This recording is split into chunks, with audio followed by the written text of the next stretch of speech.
muy importantes. Hay una tendencia dentro del desarrollo del tecnólogo. Les cuento que actualmente estamos viendo la etapa final de lo que es la especialidad. Ustedes todavía no ven eso porque simplemente es el paso a paso. La especialidad es un tema que va a ser, por ejemplo, actualmente la gente que está en esa ley de MINSA, inmediatamente inclusive tengan incrementos en sus ingresos, porque por especialidad se genera un escalafón y puedes ascender ese escalafón. Es decir, tú sabes como tecnólogo médico, pero puedes hacer la especialidad de tomografía computada, la especialidad de resonancia magnética, la especialidad de medicina nuclear, que ahora lo estamos haciendo, pero como si fuera parte del trabajo original. En esto nos han llevado por la delantera mucho las enfermeras. Las enfermeras deben tener actualmente por lo menos unas 10 o 12 subespecialidades. Entonces la que trabaja en UCI tiene una especialidad, ¿no? Y ya subió, o sea, y gana más que la que no tiene especialidad. Inclusive han creado una especialidad de radiología, para que vean. Es una especialidad de radiología que ya pueden trabajar en un gabinete, y como siempre, evidentemente, si dentro de un departamento la enfermera tiene más nivel que los otros, llega a ser la jefa puede llegar a ser el jefe de tecnológico. Entonces, lo que voy es que eso también, por supuesto, el colegio está luchando y está consiguiendo, y se han conseguido ya jefaturas en muchos lugares. Pero por otro lado, cuando se dan ya estas jefaturas, estas responsabilidades administrativas al tecnólogo, en la mayoría de los casos tiene que participar en la compra de equipos. Ahorita, por ejemplo, hay una renovación de equipos en el seguro, que vamos a comprar 14 tomógrafos. Me parece que 8 de 64, 4 de 128. Hay compra de mamógrafos a nivel nacional también, etc. O sea, hay recambio tecnológico. Y muchas veces, a mí me ha pasado que me llaman por teléfono, el licenciado del hospital del niño, que me van a comprar un tomógrafo y quiero que nos digan las especificaciones. O sea, ¿qué pasa? El tecnólogo que está ahí desconoce totalmente. O sea, cuando se empieza a hacer las necesidades de servicio, no sabe. ¿Por qué el vendedor viene y te vende y tú compras pues, todo lo que te dice, todo lo que quieres escuchar? Pero la idea siempre en una compra es saber cuál va a ser digamos, tus indicaciones, qué tipo de paciente vas a manejar, qué tipo de desarrollo vas a tener, ¿no? Si es que tú eres traumatológico, un hospital básicamente traumatológico, entonces no vas a tener que necesitar un tomógrafo que haga cardíaco, por ejemplo, porque tengo un software. Probablemente si solamente es oncología, no vas a necesitar sobre cardíaco ni equipos muy rápidos, etc. O sea, uno debe comprar exactamente en lo que va a desarrollar, porque de acuerdo a eso, las configuraciones. Entonces a veces desconocemos. Entonces cuando, por ejemplo, yo empezaba, ¿no? Cuando se malograba el equipo y destapaban el tomógrafo o el resonador, yo me metía ahí. El ingeniero a veces me botaba. Y claro, estaba ahí, estaba mirando. ¿Y eso qué es? Entonces, y bueno, teníamos los amigos, ¿no? Y a veces hasta los dos juntos resolvíamos el problema, ¿no? ¿Qué ha pasado? ¿Dónde está el tubo? ¿Dónde está? Antes se veía el tubo, ahora dicen que es un tomógrafo, ahora no se ve. Tienes que preguntar dónde está, porque hay un aparataje tan escondido que ahora todos son modulares que a veces ni saben dónde están las cosas, ¿no? Uno debe conocer estos aspectos, o sea, los aspectos técnicos. Porque uno va finalmente, entonces imagínense, pues a veces no los llaman, porque como no saben, desconocen, ¿no? Cosa que es su responsabilidad. A veces esas cosas internas de los equipos a veces desconocemos. Porque dice, bueno, si yo manejo el panel, es como un horno microondas, ¿no es cierto? Como un minuto, 2 minutos, entonces no podemos bajar a ese nivel. Lógicamente un ama de casa machuca los botones y sabe qué cocinar con un horno microondas, pero evidentemente no sabe qué pasa a nivel molecular, por qué se genera calor, por qué se calientan los alimentos, ¿no? ¿Qué son las microondas? Escapan las microondas de ahí, la ventanita esa que se ve, no, esas partes técnicas no las sabe. Entonces, sí, efectivamente tú puedes trabajar con los equipos a ese nivel, a nivel de horno microondas. Y ahí tenemos que cambiar la situación, ¿no?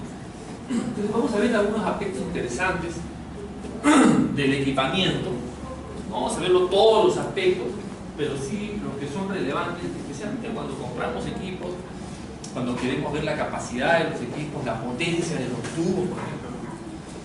O, por ejemplo, para ver qué significa el sistema de refrigeración, ¿no? Qué tipo de disipación tienen los tubos, etc.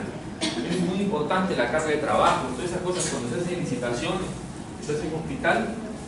Entonces todo eso se reparte las formas para poder comprar exactamente lo que quieren. Y es terrible la cuestión de las licitaciones, hay que tener bien claro eso, porque desgraciadamente, claro, cuando yo estoy en un ambiente privado, si a mí me gusta un equipo, finalmente me compro este equipo. ¿Cuánto cuesta este? Ya tanto, ya, rebájame, está listo, ya, este equipo quiero, me lo compro.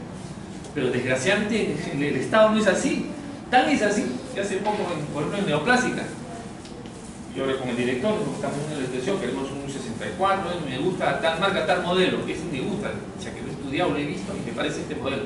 Al final compraron un 16. ¿Te das cuenta? ¿Por qué? Porque tienes que poner todas las especificaciones que encajen. Entonces, y cuando si tú no la pones clara, por ejemplo, ahí pusieron entre 16 y 64. Total, el otro puso 16 y le cobró menos. Entonces, no, la comisión ve las especificaciones y qué es lo que le cuesta menos.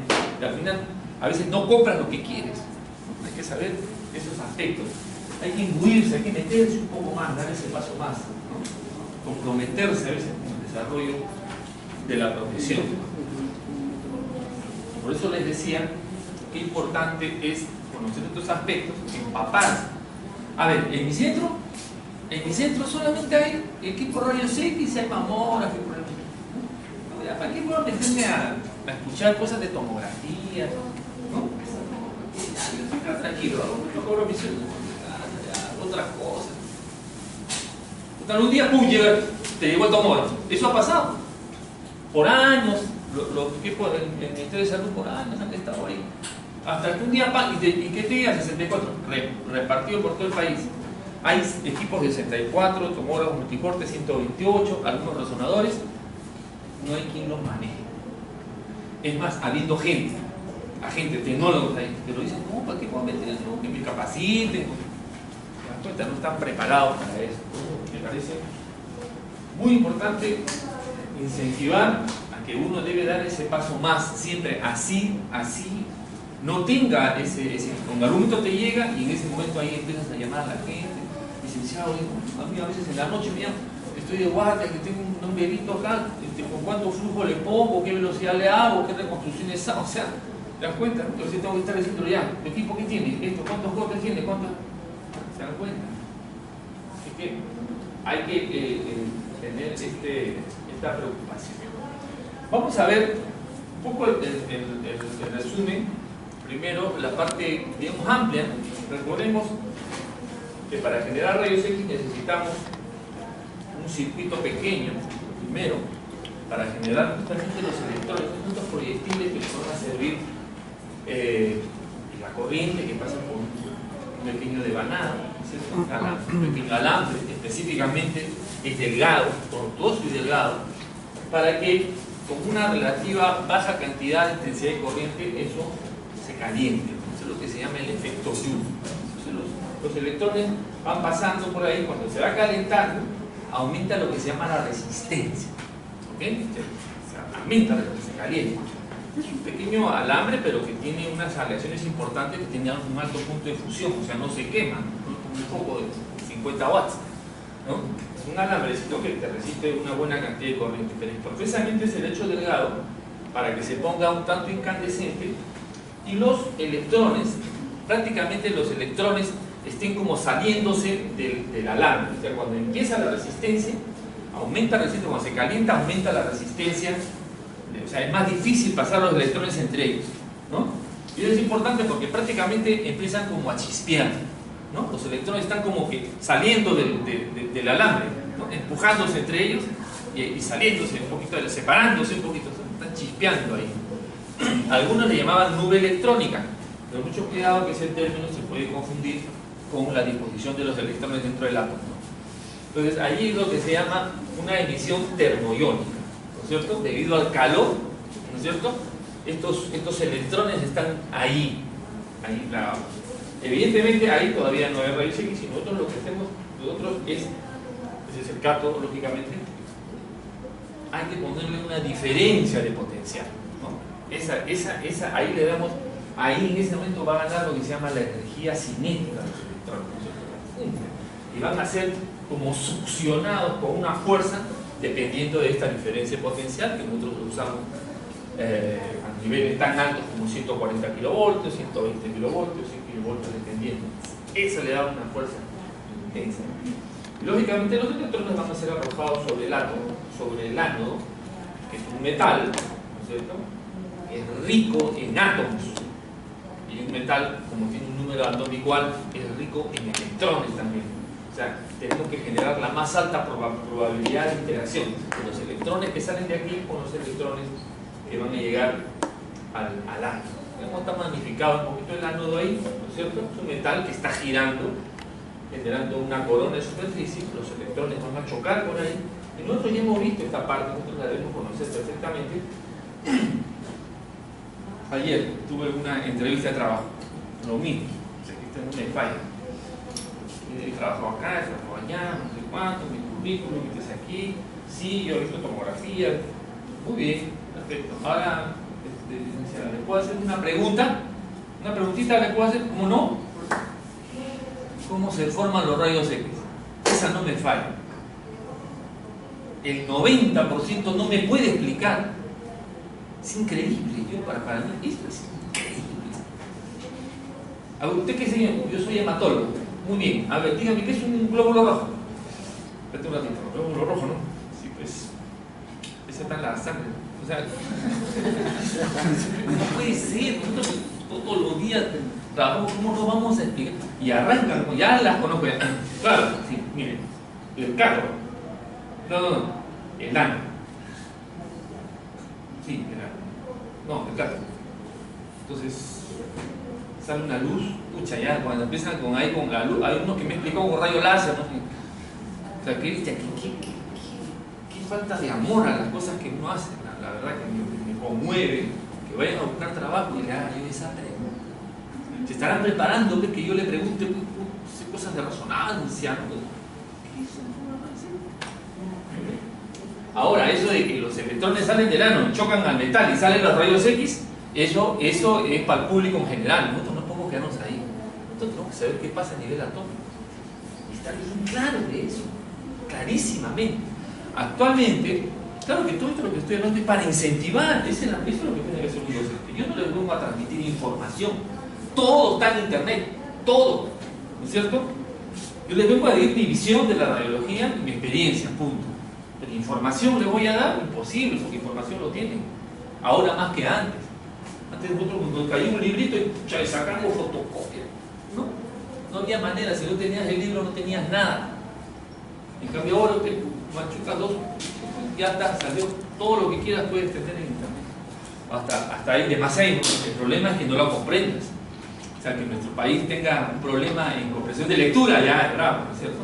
O que si leas algo, cuando no tienes una base matemática y física básica, no la puedes entender. ¿Cuál es la tendencia de la radiología? La tendencia de la radiología es volverse compleja. La tendencia es a lo cuantitativo. Por eso me incentivo a ustedes que no tenemos una buena matemática, pero por otro lado, o sea, un buen nivel de matemáticas en la carrera, pero por otro lado, también he conversado, o sea, yo no tengo que ver la realidad. Yo quisiera llegar por lo menos a cálculo 1, o sea, por lo menos ecuaciones diferenciales, que manejemos esa parte de este tipo de ecuaciones. Pero tengo que ser real, el problema es la matemática del colegio. ¿Te das cuenta? O sea, no manejo. Ahora, una cosa es matemática del colegio y otra cosa es la matemática para aprobar el examen de admisión. O sea, que la gente maneja bien los números, pero no saben lo que significa, ¿no? Y en las academias se enseña a resolver problemas. Problema tipo, o sea, tú te las memorizas y luego tienes un esquema. Pero ¿cuál es la relación matemática que debe estar asociada a la realidad? A veces se desconoce. Entonces, quiero incentivarlos a esto para que ustedes desarrollen, que por su parte, yo mismo por mi parte, he desarrollado la parte de matemáticas, un poquito más de física, que es un esfuerzo, la parte de estadística, el entendimiento de eso van a hacer que se desarrolle.